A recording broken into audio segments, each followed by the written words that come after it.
my name is Brooklyn Wilkins. I am the Royal International Miss Canada Teen 2020, and welcome to the second episode of Royal Readings.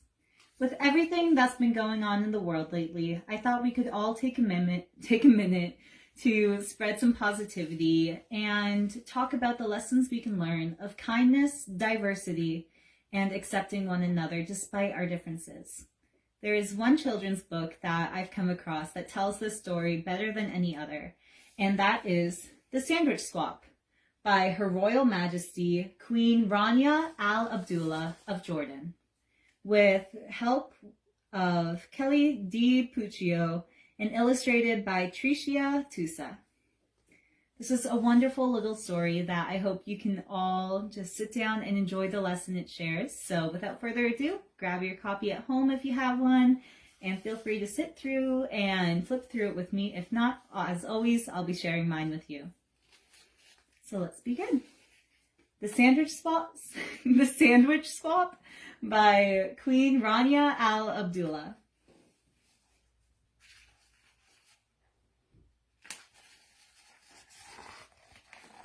It all began with a peanut butter and jelly sandwich.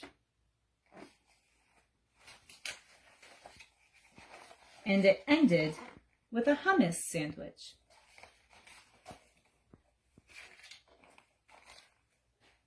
Selma and Lily were best friends at school. They drew pictures together. They played on the swings together.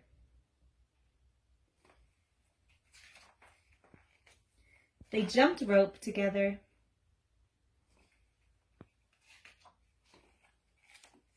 And they ate their lunch together.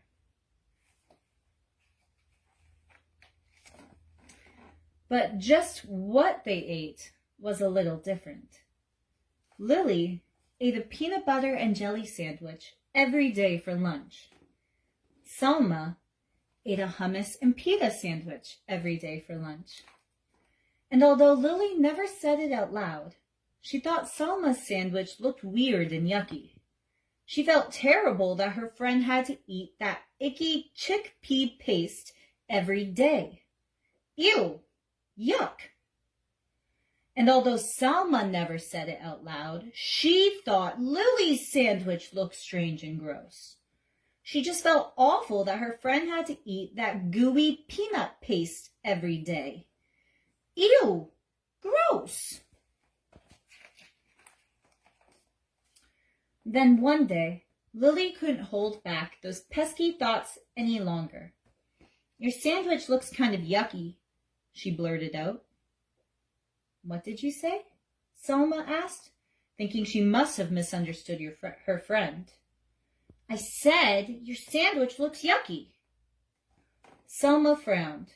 She looked down at the thin, soft bread, and she thought of her beautiful, smiling mother as she carefully cut Selma's sandwich into 2 neat halves that morning. Her hurt feelings turned mad. "Yeah? Well, your sandwich looks gross. And it smells bad, too," Selma snapped. Lily looked surprised. She sniffed the thick, squishy bread, and she thought of her dad in his silly apron, whistling as he cut Lily's sandwich into 2 perfect triangles that morning. Lily scolded.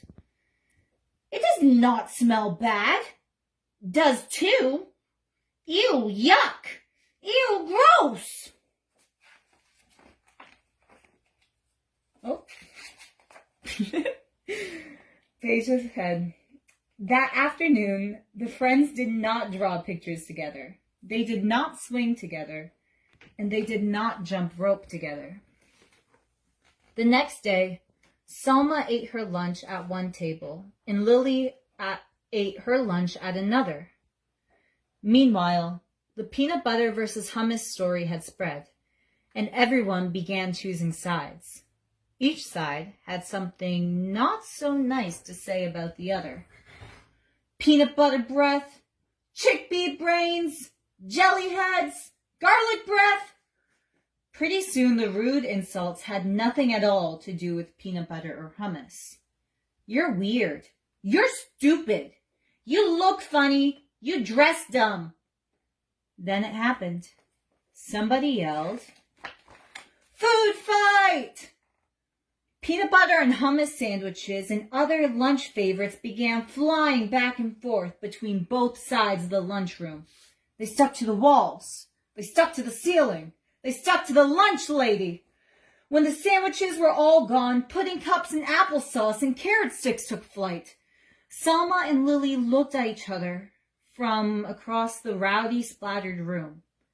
They both felt ashamed by what they saw. They both felt really ashamed when the principal called them into her office after they had helped clean up the mess. The following day, Selma set her lunch down across from Lily's. The two girls nibbled on their sandwiches in silence. Finally, Lily got up the courage to speak. "Would you like to try a bite of my peanut butter and jelly?" Selma grinned. "Sure, why not? Would you like to try my hummus and pita?" Lily laughed. "I'd like that. On the count of 3. Okay, on the count of 3. 1, 2, 3. Yummy! Hey, this is delicious. And this is heavenly." The girls giggled and hugged and traded sandwiches. After lunch, Selma and Lily met with their principal again. This time, they were there to suggest a very special event for the whole school. And this one doesn't have any words, but what you can see is they arranged a day for everyone to get together and bring different foods from different countries that they could all try out and get to know everyone's different ethnicities, where everyone came from. And that's how it all began, with a peanut butter and jelly sandwich, and ended with a hummus and pita sandwich. The end.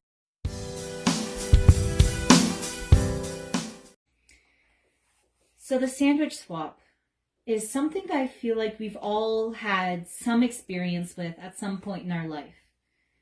We are walking downtown perhaps, or we're visiting a friend's house, and we see something that isn't something that we grew up around. That's strange. That's from a different country. That's new. And our first instinct is that it has to be bad. If we don't know it, if we're not familiar with it, it must be bad. But more often than not, you'll find that that's not true. There are so many different countries around this world and so many beautiful people and cultures that come from each of it. I was fortunate enough to grow up in a home where my family could travel. So I was always exposed to different cultures and got to try different foods from whenever we visited. So I was very fortunate in that circumstance because I always knew that there were different people around the world, and that was okay, that they had so many wonderful things to offer that I couldn't find at home, and they were so amazing to try. I guess what I'm trying to say is no matter how different we are, we all have different things to bring to each other, different gifts that we offer to the world. And it's what makes us special, what makes us unique, and what makes us beautiful. To finish off this little lesson, I want to read the author's note in this book because it is written by Her Majesty Rania Al-Abdullah of Jordan, who is wonderful. And I just think that her message is perfect, and I couldn't put this lesson into words any better than she can. So, when I was in nursery school, my mother used to send me off every morning with a hummus sandwich inside my lunchbox.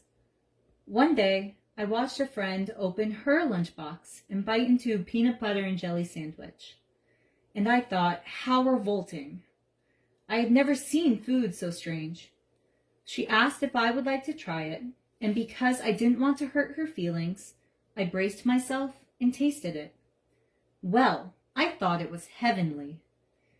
I learned a lesson that day, and that's how this story came about. It's easier to jump to conclusions when we come across something new, or foreign, or strange. But if we take the time to get to know each other, stand in each other's shoes, and listen to a different point of view, we learn something wonderful about someone else and about ourselves. I want every child who reads the tale of Selma and Lily to understand this. When they do, they'll each become a little ambassador of hope and someone who helps bring people of all cultures and backgrounds closer together. Queen Rania Al-Abdullah.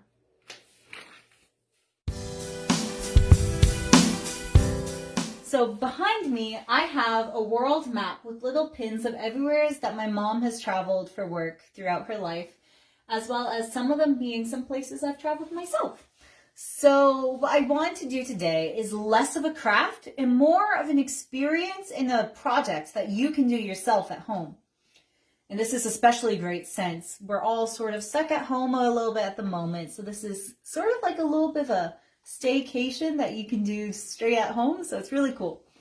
What I want you to do is find a map similar to this one, close your eyes, and just wait a few seconds going back and forth, whirled around, and Italy. I love Italy. This is great. Okay, so I landed on Italy, which is, of course, a lot of people know Italy for pasta, Rome, its arts, its influence in the arts is amazing, but that's a whole different rant I can go on a different day. So what I would do now, after I've picked my country, is to research it. I want you to look up different aspects of its culture, what the people there eat, what they wear, what they practice, some holidays they celebrate, how they celebrate those holidays, if they're different than the way we celebrate them, and take some of those things, maybe some activities that they do, or the easiest one I find is different foods that they eat, and bring them into your home. What my family does every now and then is an international night. This is mainly for cuisine for our family since we love food. But we also love Asian and Mexican culture. So what we do is we go out to the grocery store, our local markets, and we find some fresh ingredients, we bring them home, and we make different dishes. For example, some of our favorites from Asia is miso soup, which is an amazing and super healthy dish that you can make right at home. And from Mexico, the other day we made quesadillas right in our own kitchen. It was super cool. So I highly encourage you guys to go grab your world map, grab your aprons, or any other kind of things you may need for the type of activity that you choose. This is all personalized for what you want your experience to be, and bring a little taste of international cultures into your home. Thank you for joining me for this reading of this wonderful story. And please remember to stay positive, to love each other, and always be kind. Thank you.